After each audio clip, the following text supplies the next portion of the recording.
Hello friends, स्वागत है आपनु मारा रसोड़ाना काठियावाड़ी स्वादमां। हूँ भावनाबेन राठोड। आज આપણે બનાવીશું કાચી કેરીની ઇન્સ્ટન્ટ ચટણી।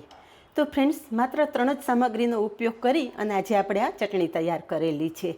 તમે રોટલી, પૂરી, પરોઠા કે ભાખરી સાથે આ ચટણી ખાઈ શકો છો અને બનાવવાનો સમય માત્ર 10 મિનિટ।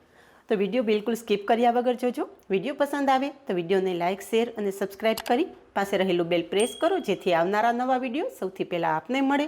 તો ચાલો બનાવીએ ચટપટા સ્વાદ સાથે કાચી કેરીની ખાટી મીઠી ઇન્સ્ટન્ટ ચટણી। કાચી કેરીની ઇન્સ્ટન્ટ ચટણી બનાવવા માટે અહીંયા મેં 500 ગ્રામ કાચી કેરી લીધી છે। કેરી આ રીતે એકદમ તાજી લેવાની। કઠણ અને તાજી કેરી હશે ને તો આ ચટણી તમારી આખું વરસ ખરાબ નહીં થાય। તો આપણે કેરીને સારી રીતે ધોઈને પછી જ ઉપયોગમાં લીધેલી છે। કેરીની છાલ ઉતારી લેશું।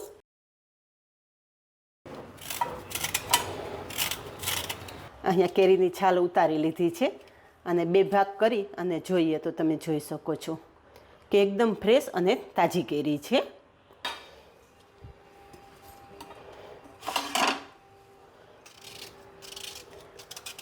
આ કેરીના આપણે રફલી ટુકડા કરવાના છે જેથી આગળની પ્રોસેસમાં સરળતા રહે।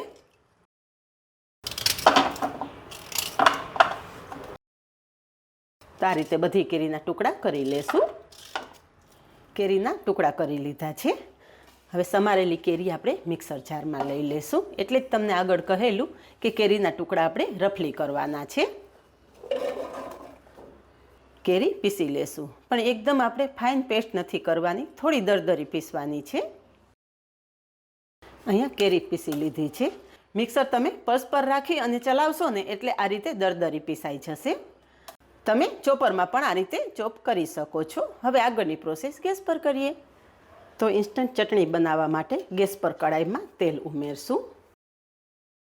તો અત્યારે આપણે 2 નાના ચમચા જેટલું તેલ ઉમેરેલું છે।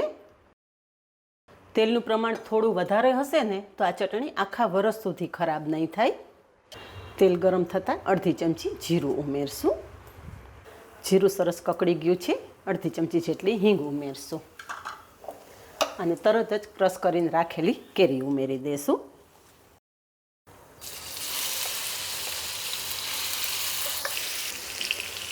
ગેસની ફ્લેમ એકદમ ધીમી રાખશું અને કેરી તેલ સાથે મિક્સ કરી દેશું।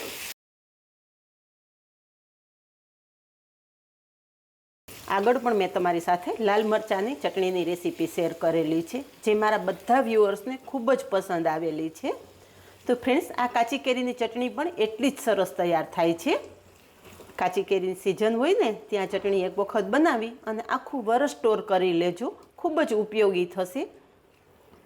રોટલી, ભાખરી, પૂરી, પરોઠા કે થેપલા સાથે ગમે તેની સાથે ખાવ આ ચટણી સ્વાદિષ્ટ જ લાગે। તો અહીંયા તમે જુઓ કે થોડી વારમાં આપણે કેરી તેલ મસાલા સાથે સરસ મિક્સ કરી દીધી છે। હવે આ કેરી થોડી સંતળાય એટલે અડધો કપ ખાંડ ઉમેરી દેશું। ખાંડની જગ્યાએ તમે ગોળ ઉમેરી શકો છો કે સાકર પણ ઉમેરી શકો છો। આ ટાઈમે ખાંડ ઉમેરી દેશો ને એટલે કેરીના પાણી સાથે ખાંડ સરસ મેલ્ટ થઈ જશે અને ચાસણી સરસ તૈયાર થઈ જશે। ગેસની ફ્લેમ એકદમ ધીમી રાખી અને આ રીતે આપણે કેરી સાથે ખાંડ મિક્સ કરી લેશું। અત્યારે આપણે 300 ગ્રામ કેરી સાથે 150 ગ્રામ જેટલી ખાંડ ઉમેરેલી છે। તમે તમારા ટેસ્ટ મુજબ ખાંડનું પ્રમાણ વધારે કે ઓછું કરી શકો છો। થોડી જ વારમાં અહીંયા તમે જોઈ શકો છો કે ખાંડ એકદમ સરસ મિક્સ થઈ ગઈ છે અને ખાંડનું પાણી પણ થવા લાગ્યું છે। કેરી સાથે આ રીતે ખાંડ મિક્સ કરી દેશો ને એટલે ચાસણી થતાં બિલકુલ વાર નહીં લાગે અને આ બધી પ્રોસેસ એકદમ ધીમા ગેસ પર જ કરવાની છે। કેરીની એકદમ ફાઇન પેસ્ટ કરતાં આ રીતે તમે રફલી ક્રશ કરશો ને એટલે જ્યારે ચટણી ખાશો ને ત્યારે આ કેરીના નાના નાના ટુકડા મોઢામાં આવશે ને તો કેરીની ચટણી વધારે સ્વાદિષ્ટ લાગશે। અને આ ચટણી વધારે મીઠી કરવા કરતાં થોડી ખાટી મીઠી રાખશો ને તો પણ વધારે સરસ લાગશે। એટલે ખાંડનું પ્રમાણ અડધું રાખવાનું, પણ જો તમે ખાટી ચટણી ના ખાઈ શકતા હોય તો ખાંડનું પ્રમાણ થોડું વધારી દેવાનું। હવે 1 ચમચી મીઠું ઉમેરી દેશું। મીઠાનું પ્રમાણ પણ થોડું વધારે રાખવાનું જેથી ચટણી તમારી લાંબા સમય સુધી ખરાબ ના થાય। આ ટાઈમે મીઠું ઉમેરી દેશો ને એટલે આપણી ચટણી ઝડપથી તૈયાર થઈ જશે અને કેરીનું છીણ ઝડપથી સોફ્ટ થઈ જશે. થોડી જ વારમાં ખાંડ એકદમ મેલ્ટ થઈ ગઈ છે અને ચાસણી ચેક કરી લઈએ. તો ચમચામાં થોડી ચાસણી લેવાની અને ચેક કરવાનું. અહીંયા તમે જુઓ કે ચાસણીનો એક તાર બની રહ્યો છે.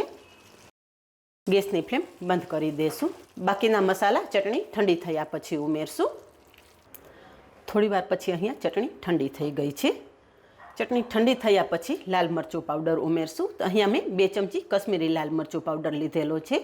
તમારે જો ચટણી તીખી જોતી હોય તો તમે રેગ્યુલર મરચું પણ 1 ચમચી ઉમેરી શકો છો. અને એની સાથે જ 5 બદામ અને 5 કાજુના ટુકડા ઉમેરશું.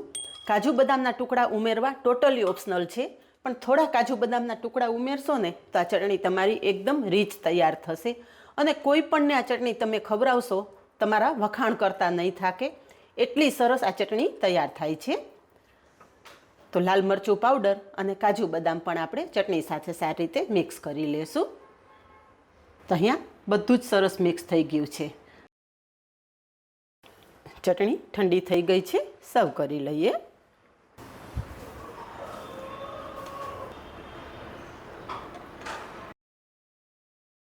તો તૈયાર છે માત્ર 3 સામગ્રીમાંથી તૈયાર થતી કાચી કેરીની ઇન્સ્ટન્ટ ચટણી.